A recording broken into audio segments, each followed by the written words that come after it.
대한민국 역사 이래 가장 많은 토지 보상금이 풀리는 시기입니다.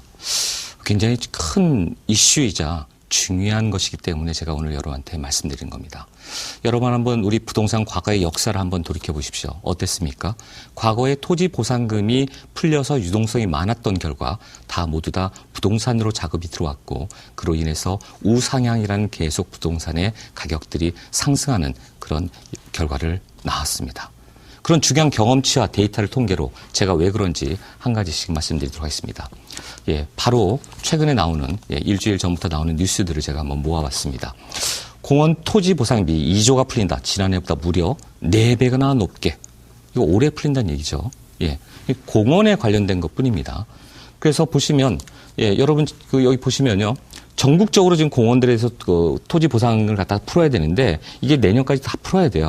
그런데 2,400억대, 4,000억대, 5,000억대, 지금은 1조 8천억, 무려 얼마? 2조 원에 가까운 돈을 풀어야 되고 내년에는 더 많은 돈을 풀어야 된다. 어디만? 공원에만. 재밌지 않습니까? 공원 쪽만 이래요. 그럼 공원이 아닌 나머지 쪽들 또 볼까요? 철도 도로 보상비 올해 얼마? GTX 보상이 시작돼서 1조 5천억. 어마어마하죠. 곳곳에 뉴스에서 지금 이런 것들이 계속해서 나옵니다. 그래서 택지 개발 보상비 합함이 22조 10년 만에 최대고 시장 불안은 없을 것 같다. 이러면서 불의 고리가처럼 정말 폭발할 거라는 거죠. 뉴스에는 또 무슨 얘기가 나옵니까? 치솟는 토지보상금 부동산 시장의 뇌관이 될 거다. 이게 터지면 또 부동산이 대폭발할 것 같아서 이런 뉴스들이 곳곳에서 스멀스멀 나오기 시작합니다. 왜 이렇게 나올까요? 바로 이 그래프가 오늘 제가 강의하는 내용 중에 가장 중요한 부분입니다. 데이터, 모든 사람이 얘기할 때 뭐죠? 통계, 숫자는 거짓말하지 않습니다. 부동산 과거의 역사를 다시 한번 앞에서 말씀드린 대로 어떻게 됐죠? 2008년도에 폭락했어요. 하지만 30조, 20조, 17조 돈들이 풀리면서 10년 동안 계속 어떻게 됩니까? 10조, 11조, 9조 나오다가 바로 작년부터 13조 그리고 올해 25조 내년에 25조 이상. 결국 올해와 내년 동안 총 풀리는 토지 보상금 금액은 무려 얼마다? 63조. 이거는 토지 보상금에 관련된 거고요.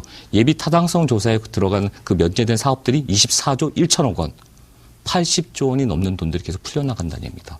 이 어마어마한 돈이 다 어디로 가겠습니까? 부동산에 받아서 본인들이 토지 보상금을 가지고 어디로 갈까요? 여러분. 주식으로 갈까요? 여러분이 이 많은 돈들이 다 어디로 간다고 생각하십니까? 과거에도 그런 게 다 부동산으로 들어왔습니다. 대단히 중요한 통계라는 거 기억해 주셨으면 좋겠습니다. 수도권에만 올해 14조 원이 풀린다. 김포, 한강, 일산, 김포, 광명, 시흥, 과천, 성남, 복정 이러한 곳들의 서울도 지금 들썩일 수밖에 없는 돈들이 풀리면 이 돈들이 다 풀릴 거라는 거죠. 들썩일 수밖에 없다. 전국적으로 아까 말씀드린 대로 예타 사업비가 얼마? 예타 면제 사업비가 24조 1천억 원. 이 돈도 풀린다는 거죠. 굉장한 얘기입니다. 전국에 풀리면 이 지방에 계셨던 분들이 토지 보상금을 받고 그러면 그냥 지방에 땅 사고 지방에 부동산 살까요? 인기 있는 곳에 사고 싶어 하시는 겁니다. 그래서 서울로 수도권의 인기 지역으로 수요가 몰리는 곳으로 더 몰릴 거라는 걸 여러분 기억해 주셔야 될 것 같습니다. 굉장히 중요한 뉴스입니다. 근데 이제 저와 같은 이런 제가 내용을 주장을 피니까 일부 비관론자나 부정적인 시각을 가진 분들이 다음과 같이 또 국토부도 이걸 좀 수긍하는 그런 의견들을 지금 보내고 있습니다. 잘 보십시오. 부정적으로 보시는 분들은 지금 시각을 다 부정적으로 보기 때문에 뭐라 그러냐. 국토부에서 마찬가지로. 토지 보상금을 현금이 아닌 채권을 주는 거다. 현금 푸는 거 아니다. 채권으로 주는 거다. 그리고 대체 토지를 샀을 때 거기에 대해서 취득세를 면제해주지 않는다. 이제 예전에 면제해줬거든요. 면제해주지 않는다. 대체 토지로 주더라도 대체 토지로 받은 거에 대한 취득세는 받겠다. 세금은 또 받겠다는 거예요. 그러나 이 두 개를 자세히 보시면 뭐죠? 결국 나라에서 발행하는 국책 가장 은행들이 좋아하는 거죠. 현금이나 다름없습니다. 대체 토지? 이거 돈이 지금 얼마를 받는데 뭐 그거에 대해서 취득세 내는 걸 아까합니까? 이 모두 다 뭐다? 결국은 현금과 똑같은 은행에서 얼마나 국책을 좋아합니까? 나라가 보증하는 건데 나라가 망하지 않는 한 이 돈은 그 현금이나 다름없는 건데요.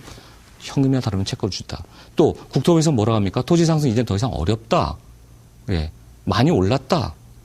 부동산에 대해서 항상 그런 식으로 얘기를 했죠. 하지만 계속해서 올라갑니다. 왜? 우리나라의 기준이 아니라 전 세계적인 슈퍼스타의 도시들을 보시면 슈퍼스타의 그 도시들, 뭐 뉴욕이라든가 맨하탄이라든가 도쿄라든가 런던이라든가 싱가포르, 홍콩 보세요. 평당 우리 1억, 2억, 3억만 돼도 비싸다. 더 올라가죠.